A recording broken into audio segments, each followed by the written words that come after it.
샬롬, 복된 금요일 아침입니다. 오늘은 사도행전 24장 10절로 23절의 말씀 고백하리이다, 이 제목으로 말씀 나누고자 합니다. 벨릭스 총독의 재판이 이제 시작되고 있습니다. 어제 본문에서는 사도 바울을 공격하고 있는 대제사장 아나니아 장로들 그리고 변호사 더둘로의 공격을 보았습니다. 전염병 같은 자다. 자, 이러한 공격에 대해서 이제 사도 바울의 반론이 있어야 되지 않겠습니까? 10절을 보십시오. 총독이 바울에게 머리로 표시하여 말하라 하니 그가 대답하되 당신이 여러 해 전부터 이 민족의 재판장 된 것을 내가 알고 내 사건에 대하여 기꺼이 변명하나이다. 어제 더둘로의 첫 말과 사도 바울의 첫 말이 너무 대비되지 않습니까? 더둘로는 어떻게 합니까? 당신의 탁월한 통치로 우리가 태평성대를 이루고 당신의 선견, 미리 앞을 내다봄을 통하여서 많은 일들이 형통하게 되었다. 너무나 감사하다. 아부와 아첨으로 시작했잖아요.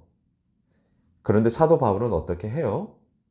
있는 그대로의 사실만을 얘기해요. 여러 해 전부터 이 민족의 재판장 된 것을 내가 알고 이제 내 사건에 대해서 변명하겠습니다. 말하겠습니다. 너무나 사실적이에요.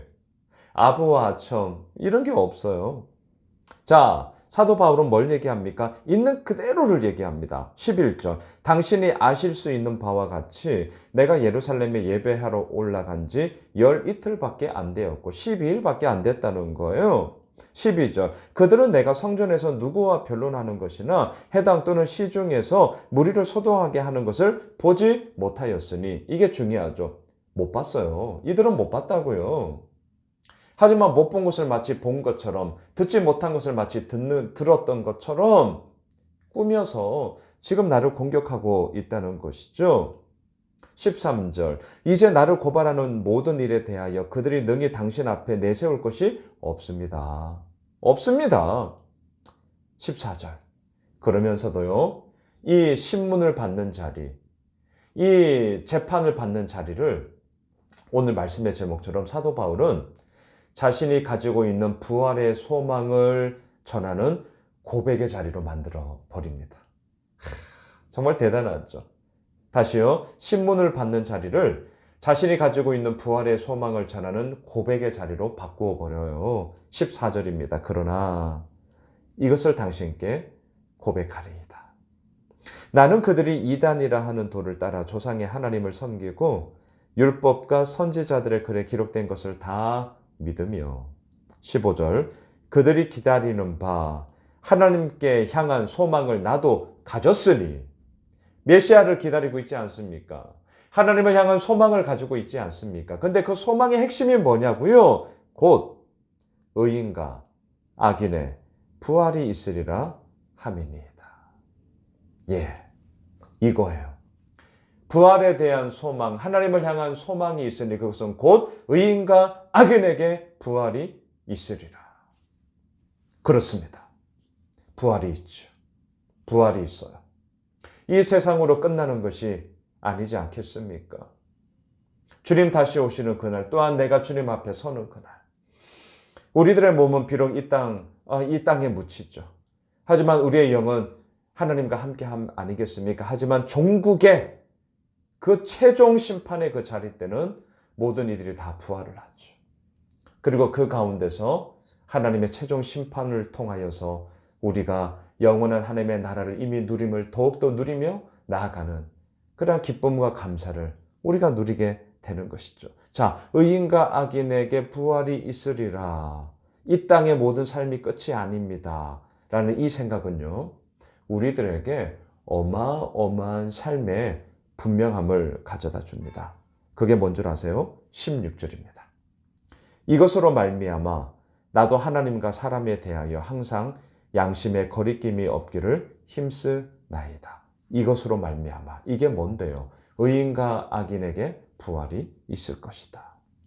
여러분, 이 부활의 소망을 가진 자는요, 이 땅에서의 성공이 아니라 의와 거룩함을 추구하면서 영원한 말씀을 따라 나에게 주어진 자리를 지키며 하나님에 대하여, 사람에 대하여 항상 양심의 거리낌이 없기를 힘쓰는 그러한 온전한 삶으로 이끌어 간다는 것이죠.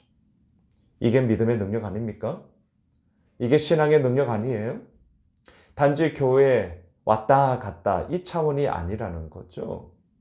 우리들 훨씬 더 많은 시간을 생업의 현장 가운데 직장에서 사업하면서 학교에서 다른 그 미래를 준비하는 그 과정 속에 훨씬 더 많은 시간을 우리는 물리적으로 쓰죠. 그럴 때 예수 믿는 자의 능력이 어디에서 나오냐는 거예요. 하나님 앞에서, 사람 앞에서 항상 거리낌이 없기를 힘쓰는 그 모습. 왜 이렇게 하는 거예요? 의인과 악인에게 부활이 있기 때문이에요. 지금 이 시간으로 끝나버리는 게 아니라는 거죠. 그것에 대한 하나님의 바라보심과 하나님의 평가와 하나님의 심판이 있다는 것을 우리는 알고 있기 때문이죠.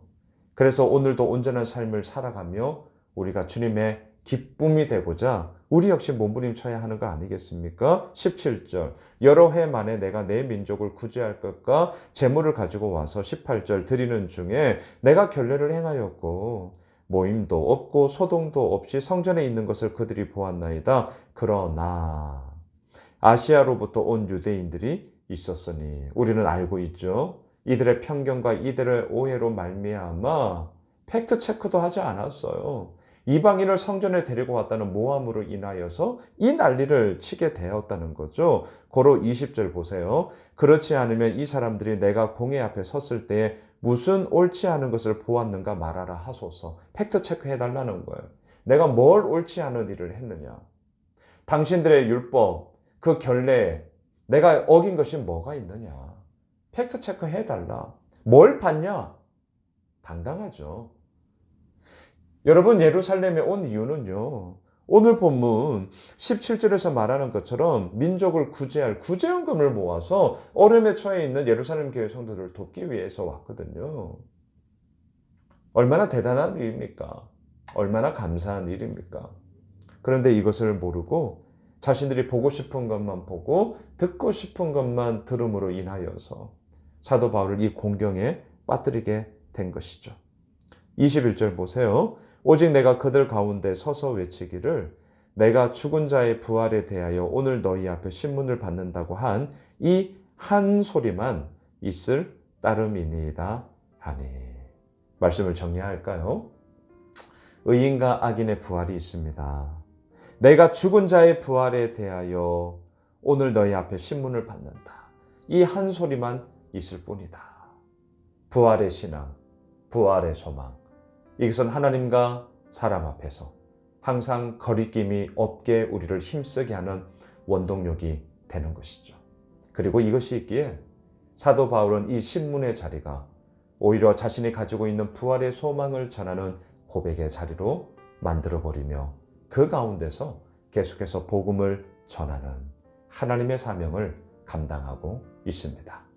사랑하는 예수 오미실 가족 여러분, 또한 이 유튜브 채널을 통하여 함께 말씀을 나누고 있는 우리 구독자 여러분, 우리들의 모든 삶의 자리가 때로는 신문의 자리, 공격을 받는 자리, 어려움의 자리도 나의 부활의 소망을 가진 그것을 전하는 고백의 자리로 바꾸어 가시는 그 하나님, 또한 바꾸어 가는 우리들의 그 모든 모습들, 이것을 통하여 하나님은 당신의 놀라운 일들을 행하시며 우리를 오늘도 이끌어 가실 것입니다. 그 하나님을 오늘도 바라보며 우리 힘차게 달려가는 복된 금요일 한 날 되시길 주님의 이름으로 축복합니다. 기도하겠습니다.